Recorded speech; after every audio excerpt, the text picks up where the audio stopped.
Assalamualaikum warahmatullahi wabarakatuh. Baiklah, kami dari kelompok 2 berikut video pembelajaran PBL dari kami. Pada video ini kami akan menjelaskan apa itu RPP 1 lembar, apa itu tahap model PBL dalam pembelajaran SMA, discovery dalam pembelajaran SMA, inquiry, PJBL, dan penilaian psikomotorik dan penilaian afektif. Nah, baiklah teman-teman, di sini saya akan menjelaskan kembali mengenai RPP 1 lembar. Nah, sebelum itu kita harus mengetahui dulu nih apa sih itu RPP.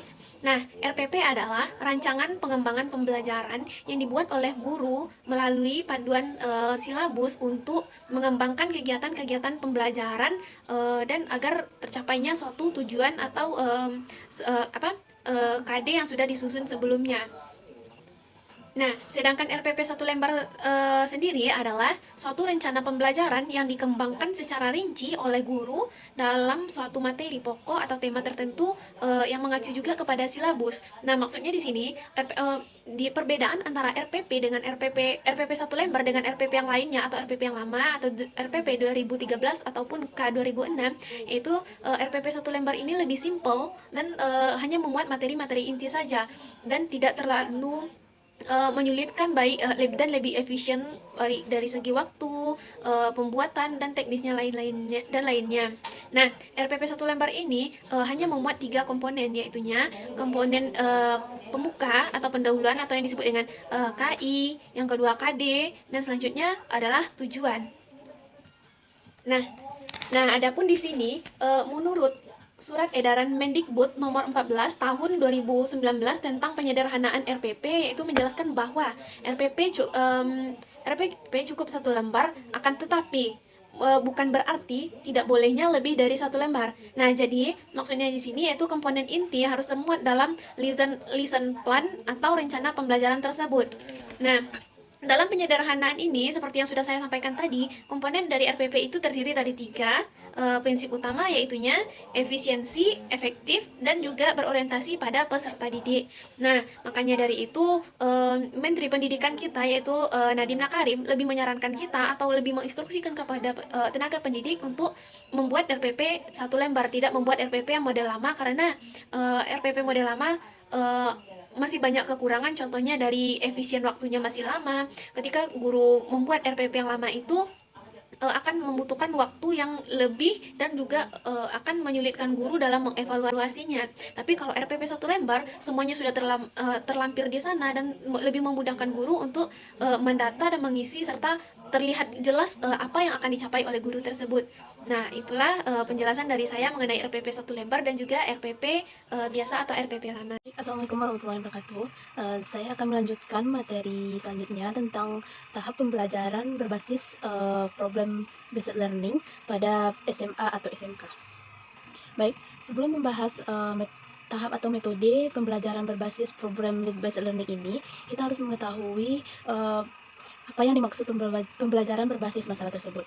Pembelajaran berbasis problem based learning ini merupakan pembelajaran yang menggunakan masalah nyata dalam kehidupan sehari-hari atau otentik yang bersifat terbuka untuk diselesaikan oleh peserta didik tersebut dan mengembangkan keterampilan berpikirnya. Dan tahapan-tahapan mode pembelajaran problem based learning ini saya jelaskan secara singkat. Yang pertama yaitu orientasi terhadap masalah. Guru dapat menyajikan masalah nyata kepada peserta didik. Yang kedua, organisasi belajar.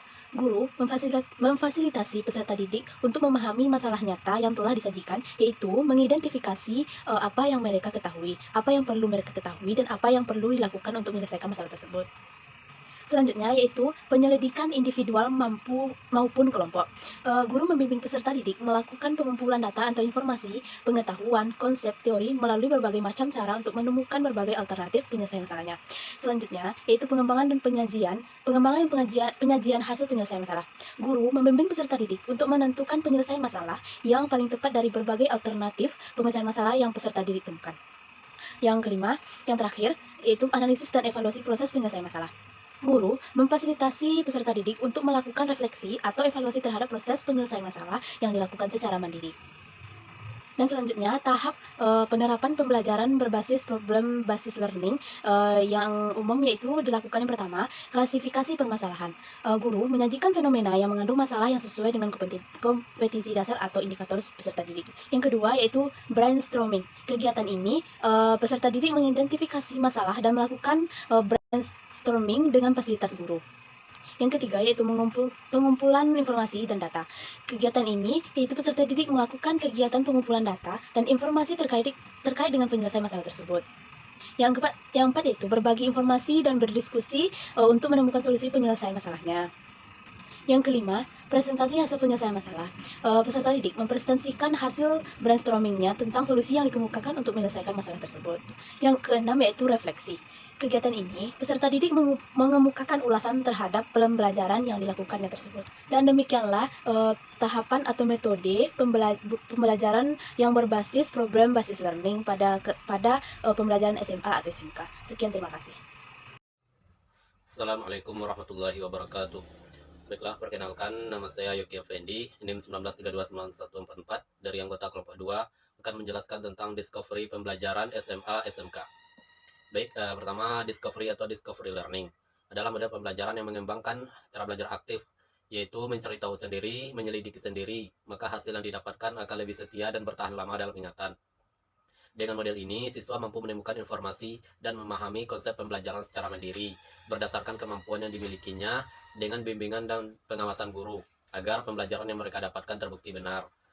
Jadi, dengan discovery learning ini, itu siswa dituntut lebih aktif dalam pembelajaran, dan guru pun juga dituntut aktif dalam bimbingan dan pengawasannya, sehingga siswa itu tidak merasa dicuekan. Baik, untuk selanjutnya yaitu langkah-langkah atau sintek dari discovery learning. Ada pun langkah-langkah yang bisa diterapkan. Yang pertama mungkin kita bagi siswa itu dalam beberapa kelompok. Dan langkah-langkah dari discovery learning ini yaitu yang pertama stimulation atau stimulasi. Kita memberikan semacam stimulasi atau permasalahan atau rekayasa masalah. Seperti contohnya kita bisa berikan ditulis di papan tulis yaitu apa itu hukum merokok. Jadi dengan apa itu hukum merokok? Apakah halal, haram, makruh, mubah? Kita tidak langsung memberikan jawabannya secara langsung, tetapi kita melemparkan itu menjadi sebuah permasalahan yang nantinya akan dicari tahu oleh siswa itu sendiri. Jadi langkah yang kedua, setelah kita melemparkan stimulasi, memberikan stimulasi, maka langkah yang kedua adalah identifikasi masalah atau problem statement.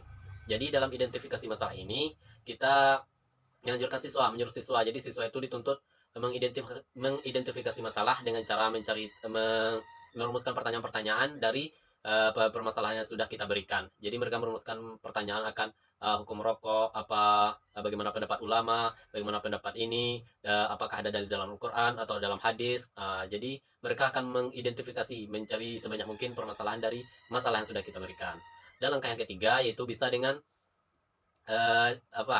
data collection dan data processing. Jadi artinya pengumpulan data dan pengolahan data.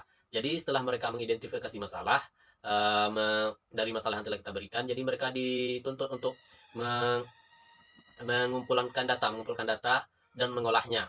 Jadi setiap kelompok itu diminta bekerja sama dalam mengumpulkan data dan mengolahnya. Itu bisa dilakukan dengan mencari tahu lewat buku atau menyuruh mereka ke perpustakaan, dan bisa juga lewat internet atau lewat website dan media-media lain yang bisa dimanfaatkan untuk mencari tahu akan permasalahan yang ingin mereka dapatkan solusinya. Dan langkah yang keempat yaitu verification atau verifikasi, yaitu siswa itu dituntut juga untuk memverifikasi. Jadi mereka disuruh memverifikasi dari apa yang sudah mereka olah, dari data yang sudah mereka olah, dari data yang sudah mereka kumpulkan, apakah sesuai dengan identifikasi makalah yang sudah mereka rumuskan sebelumnya. Dan yang terakhir yaitu generalization atau kesimpulan, menarik kesimpulan. Jadi siswa itu akan memberikan kesimpulan dari hasil olahan pengumpulan data mereka dari masalah yang sudah diberikan dengan hipotesis atau identifikasi masalah. Hipotesis atau dari hasil identifikasi masalah di langkah yang kedua tadi. Jadi dalam generalisasi atau menarik kesimpulan ini, siswa itu akan memberikan kesimpulan baik dalam bentuk lisan dan tulisan. Ini bisa dalam bentuk laporan atau dalam bentuk presentasi nantinya. Jadi mereka diminta mempresentasikan setiap kelompok dari mereka dari hasil yang telah mereka dapatkan, hipotesis yang telah mereka simpulkan dari masalah yang sudah diberikan tadi. Jadi dengan begitu siswa itu akan lebih terlibat aktif, berperan aktif, dan guru pun juga berperan aktif dalam pengawasannya, dalam bimbingannya. Jika ada dalam pembelajaran discovery learning ini siswa yang merasa ada pertanyaan atau ada yang ingin mereka ragukan, mungkin bisa gurunya bisa memberikan penjelasan yang lebih rincinya. Jadi mungkin itu sekian materi tentang discovery learning. Mohon maaf jika ada yang salah. Assalamualaikum warahmatullahi wabarakatuh. Kan nama saya Eka Putri Dini dengan NIM 19329011. Pada pertemuan kali ini saya akan membahas tentang inquiry. Inquiry merupakan metode pembelajaran yang berupaya untuk menanamkan dasar-dasar berpikir ilmiah kepada siswa sehingga dalam proses pembelajaran siswa bisa mengembangkan dan memecahkan suatu masalah pada proses pembelajaran tersebut. Adapun langkah-langkah pembelajaran inquiry, yang pertama orientasi, yang kedua merumuskan masalah, yang ketiga merumuskan hipotesis, yang keempat mengumpulkan data, yang kelima menguji hipotesis, yang keenam menemukan kesimpulan atau merumuskan kesimpulan. Baiklah, sekian materi dari saya kembalikan. Pembelajaran yang berpusat atau senternya adalah siswa, terfokus pada siswa, dan guru di sini adalah fasilitatornya yang akan memfasilitasi siswanya untuk mengarahkan kepada pemecahan masalah dan penemuan masalahnya. Baik, pada langkah pertama ini pendidik akan membuka pengenalan masalah dengan menggunakan suatu yang bernama big question atau pertanyaan yang besar. Yang dapat berupa pertanyaan C4, yaitu yang arti berupa mengapa, apa, dan bagaimana. Dan pertanyaan ini pun merupakan pertanyaan yang harus berisikan sebuah topik yang membahas mengenai apa-apa saja yang sedang hangat terjadi di lingkungan siswa, sehingga mereka akan menjadi terfokus atau terangsang untuk berpikir kritis dalam suatu penentuan masalah. Selanjutnya pada tahapan kedua, yaitu perencanaan proyek. Dapat berupa guru mengkoordinasikan siswanya untuk membuat sebuah kelompok presentasi, yang mana di sana mereka akan terfokus untuk menemukan suatu masalah yang untuk diselesaikan. Artinya di sini ada beberapa poin penting yang harus diperhatikan oleh siswa dan juga pendidik, yaitu cara critical thinking dari siswa tersebut dalam pemecahan masalah. Selanjutnya ada kolaborasi, kreativitas, dan juga communication-nya. Bagaimana komunikasi siswa terhadap siswa lainnya dalam menyelesaikan permasalahan atau proyek yang cara-cara metode lain, supaya siswanya dapat memahami sebuah pembelajaran yang telah diajarkan. Sekian dari saya. Assalamualaikum warahmatullahi wabarakatuh. Sebelumnya perkenalkan, nama saya Yuliani Sapitri, NIM 19329199. Di sini saya akan menyampaikan mengenai penilaian psikomotor. Sebelumnya kita harus mengetahui apakah itu ranah psikomotorik. Ranah psikomotorik adalah ranah yang menitik beratkan kepada kemampuan fisik dan kerja otot. Dan penilaian psikomotorik implementasinya dapat dilakukan dengan observasi atau pengamatan. Dan untuk melakukan penilaian psikomotorik, sebelumnya kita harus menyusun langkah-langkah penilaian psikomotorik. Yang pertama yaitu mencermati silabus yang sudah ada. Selanjutnya, menyusun rancangan sistem penilaian berdasarkan silabus yang telah disusun. Dan selanjutnya, rancangan penilaian ini diinformasikan kepada peserta didik pada awal semester. Dengan demikian, sistem penilaian dilakukan guru semakin sempurna atau semakin memenuhi prinsip-prinsip penilaian. Selanjutnya masuk dalam penilaian ranah psikomotor. Penilaian ranah psikomotor ini biasanya dilakukan dengan tes unjuk kerja atau tes perbuatan, yaitu memiliki aspek penilaian psikomotorik yang terdiri dari yang pertama meniru, yang kedua menyusun, yang ketiga melakukan dengan prosedur, yang keempat melakukan dengan baik dan tepat, dan yang kelima melakukan tindakan secara alami. Nah, selanjutnya apa sih? Di sini saya akan menjelaskan tentang penilaian afektif. Nah, penilaian ranah afektif dapat diartikan sebuah penilaian yang fokus pada ranah yang berkaitan dengan sikap dan nilai. Penilaian ranah afektif digunakan untuk menilai perilaku dan sikap siswa dalam segala interaksi selama menimba ilmu di sekolah, guna melihat perkembangan anak tersebut dan membantunya selama pembentukan jati diri dalam masa belajar di sekolah. Jenjang dalam ranah afektif sendiri dibagi menjadi beberapa tingkatan, yaitu 1. Ada receiving atau attending, artinya menerima atau memperhatikan, yang dinilai dari kepekaan seseorang ketika menerima sebuah rangsangan. Akan tetapi, di dalam dunia pendidikan, Receiving atau attending ini sering diberi pengertian sebagai kemauan seorang siswa untuk memperhatikan suatu kegiatan atau objek pembelajaran. Pada jenjang ini, siswa hanya dibina untuk mau menerima nilai-nilai yang diajarkan sesuai dengan ketetapan kurikulum dan tanggung jawab pengajar. Tingkatan kedua yaitu responding atau menanggapi. Responding bisa diartikan sebagai kemampuan untuk mengikut sertakan dirinya secara aktif dalam proses pembelajaran dan menilai bagaimana anak murid tersebut menanggapi masukan informasi yang diberikan melalui materi pembelajaran tersebut. Yang ketiga ada valuing atau menghargai. Valuing ini bisa diartikan sebagai kemampuan untuk memberikan sebuah penghargaan terhadap suatu kegiatan. Dan pada jenjang ini, siswa dibina agar selain dapat menerima dan menanggapi materi, siswa juga dapat dan mau memberikan sebuah penilaian terhadap konsep maupun materi yang dipelajari. Yang keempat yaitu organization, mengorganisasikan. Setelah siswa mampu melakukan penilaian, siswa diharapkan mampu menemukan perbedaan nilai, sehingga dari perbedaan nilai yang saling berhubungan tersebut dapat dibentuk dan dikembangkan sebuah nilai baru yang bersifat universal. Kemampuan pengembangan nilai inilah yang dinamakan organization. Yang kelima ada characterization by a value or feel complex, yaitu karakteristik dengan suatu nilai atau kompleks nilai. Karakteristik merupakan tingkatan tertinggi dari jenjang penilaian ranah afektif. Dalam karakteristik ini terjadi keterpaduan dari semua sistem nilai yang dimiliki oleh seorang siswa.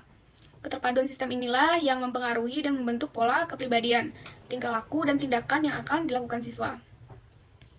Selanjutnya yaitu metode menilai ranah afektif. Biasanya ranah afektif bisa dinilai dengan menggunakan dua metode. Yang pertama, metode observasi.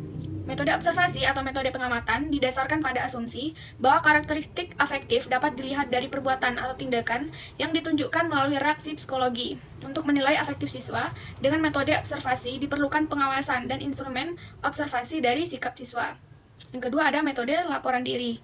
Metode laporan diri digunakan untuk menilai ranah afektif dengan alasan bahwa yang lebih mengenal dan mengetahui sikap maupun sifat seseorang adalah dirinya sendiri. Akan tetapi, dalam menerapkan metode ini dibutuhkan kejujuran siswa dalam menilai karakteristik afektif yang ada pada dirinya sendiri. Dan dalam menilai ranah afektif, dengan menggunakan metode laporan diri, diperlukan beberapa instrumen seperti angket dengan konten yang cukup banyak. Beberapa instrumen tersebut diantaranya meliputi instrumen sikap, instrumen minat, instrumen konsep diri, instrumen nilai, dan instrumen moral. Sekian yang dapat saya sampaikan. Wassalamualaikum warahmatullahi wabarakatuh.